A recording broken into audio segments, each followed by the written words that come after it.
Hello viewers, কেমন? আজকে আমরা একটু লুপ বিষয়ে জানবো। তো লুপের প্রথমেই আমি আজকে ওয়াইল লুপ নিয়ে ধরি, তারপরে হচ্ছে ফর লুপ নিয়ে একটু আলোচনা করব। আচ্ছা, ওয়াইল লুপে আসলে লুপ জিনিসটা কি? লুপ জিনিসটা হচ্ছে যেমন ধরুন কোনো একটা কন্ডিশনে যদি আপনি ফেলে দেন কোনো কিছু, তাহলে হচ্ছে এটা লুপিং এর মাধ্যমে বারবার চলতে থাকবে, বারবার চলতে থাকবে, বারবার চলতে থাকবে। আপনি যতক্ষণ পর্যন্ত না এটা স্টপ করবেন, সে যতক্ষণ তার কন্ডিশনটা পাবে ততক্ষণই সে এটা চলতে থাকবে। তো একটা উদাহরণের মাধ্যমে দেখাই, যেমন একটা ভ্যারিয়েবল নাম দিলাম হচ্ছে এইজ। এই ভ্যারিয়েবল ভ্যালু দিলাম হচ্ছে 10। তো এখানে আপনি ওয়াইল লুপ ইউজ করার জন্য প্রথমে একটা ওয়াইল লিখে নেন, তারপর হচ্ছে প্যারেন্থেসিস দেন, কার্লি ব্রেসেস দেন। দেওয়ার পরে এটার মধ্যে আপনি এটার কন্ডিশনটা লিখে হচ্ছে এইজ। এইজ যদি লেস দ্যান less than যদি less than 20 হয়, এর যদি less than 20 হয়, সেক্ষেত্রে আপনার শো করবে হচ্ছে ডকুমেন্ট স্পেলিং ঠিক আছে? স্পেলিং ঠিক নেই। ডকুমেন্ট ডট রাইট কি শো করবে? the age is the age is below 20.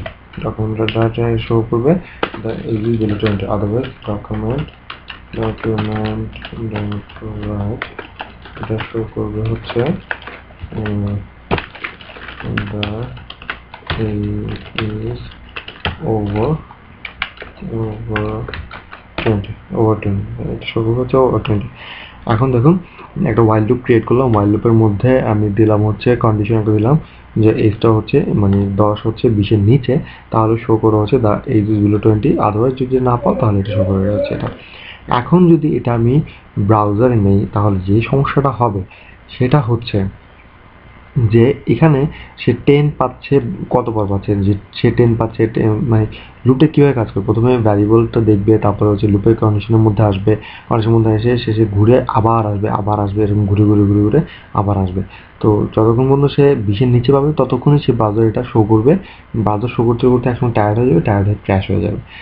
তো এখন যেটা করতে হবে, তাকে একসময় শেষ করতে হবে। শেষ করার জন্য আমার কী করতে হবে? একটা ইনক্রিমেন্ট দিয়ে দিলাম। এজটা কীভাবে ইনক্রিমেন্ট করবে এটা আমরা দেখে নিই একটু। এজটা যেটা ইনক্রিমেন্ট করবে সেটা হচ্ছে যেমন এজটা ইনক্রিমেন্ট করবে হচ্ছে যেমন প্রথমে হচ্ছে 10 পাবে, এই যে ভ্যালুটা হচ্ছে 10টা পাবে।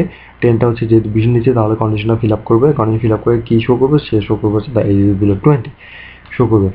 শো করার পরে এটা ইনক্রিমেন্ট হয়ে প্লাস হয়ে এটা আবার ঘুরে যাবে হচ্ছে উপরে ঘুরে যায়। এটা হয়ে যাবে কত? আগে শো করেছে 10, এটা হয়ে যাবে 11 যেহেতু 20 নিচে, তাহলে এটা শো করবে হচ্ছে এটা শো করে হচ্ছে এটা চলে আসবে, আবার ইনক্রিমেন্ট হয়ে যাবে। ইনক্রিমেন্ট হয়ে কত হবে? 12 হয়ে যাবে। এটা 12 হয়ে যাবে, 12 হয়ে এখানে 12 চলে আসবে। এবার ঘুরতে এটা যতক্ষণ পর্যন্ত না 20-এর নিচে থাকবে, মানে 19 পর্যন্ত থাকবে, ততক্ষণ পর্যন্ত এটা শো করবে। কিন্তু এটা 20 হয়ে গেলে আর এটা শো করবে না। 20 হয়ে গেলে কোনটা শো করবে?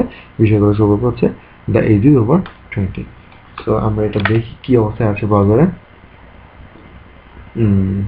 উপরে বাবা, এটা কিছু বোঝা যাচ্ছে না। আচ্ছা, তাহলে একটা ব্রেক দিয়ে এটাকে নিচে নিয়ে আসি। তো আমাকে এখানে HTML ইউজ করতে গেলে আমাকে HTML ব্রেক তো সবার জানা আছে আশা করি। ব্রেক দিলে তো কাজ করার কথা। কাজ করেছে। এখন দেখুন কত বছর হয়েছে, 1 2 3 4 5 6 7 8 9 10, 10 বার শো করেছে হচ্ছে এজ ইজ বিলো 20, আর একবার শো করেছে যখনই এটা 19তম বারে চলে এসেছে। 20তম বারে গিয়ে এটা হচ্ছে যখন এখানে 20 চলে এসছে, তখনই এটা শো এই কন্ডিশনটা না দিয়ে দিয়েছে আমাদের এটা, মানে দ্য এজ ইজ ওভার 20। আশা করি বুঝতে পেরেছেন। তো খুব টাফ কিছু না, একবার বলা যায়। যেমন এটার ভ্যারিয়েবলের ভ্যালু দিলাম হচ্ছে, ডিক্লেয়ার করলাম হচ্ছে 10। এখন এই ভ্যারিয়েবলটা যখন আমরা কল করব একটা কন্ডিশন দিয়ে কি কন্ডিশন দিয়ে কল করলাম? যে ভ্যারিয়েবলটা যদি আমাদের 20-এর নিচে হয়, তাহলে আমাদের এটা শো করো আনটিল 20 বিলো 20। কেননা এটা হচ্ছে আনটিল কেন বললাম? কারণ হচ্ছে এখানে যখন 10টা আসবে, তখন এটা কন্ডিশনাল দেখবে 20 নিচে, এখানে শো করবে হচ্ছে বিলো 20, তারপরে এসে যখন ইনক্রিমেন্ট পাবে, ইনক্রিমেন্ট পেয়ে যে এই 10টা হয়ে যাবে হচ্ছে 11, 11টা যখন ঘুরে আবার এখানে আসবে 11 হয়ে, তখন আবার দেখবে সে 20 হচ্ছে 11 হচ্ছে 20 নিচে, তখন আবার ঘুরে আসবে এখানে এসে 12 হয়ে যাবে। এরপর বারবার ঘুরে ঘুরে যতক্ষণ পর্যন্ত না সে 20 নিচে থাকছে, মানে 20 নিচে থাকবে ততক্ষণ পর্যন্ত শো করবে, কিন্তু 20 হয়ে গেলে আর শো করবে না, 20 হয়ে গেলে হচ্ছে এটা শো করবে। ঠিক আছে, এভাবে হচ্ছে আমরা while লুপটা ইউজ করতে পারি, খুবই ইজি, টাফ কিছু না, আপনার প্র্যাকটিস করলে আপনার কাছেও সোজা লাগবে। ঠিক আছে, থ্যাংক ইউ সবাইকে।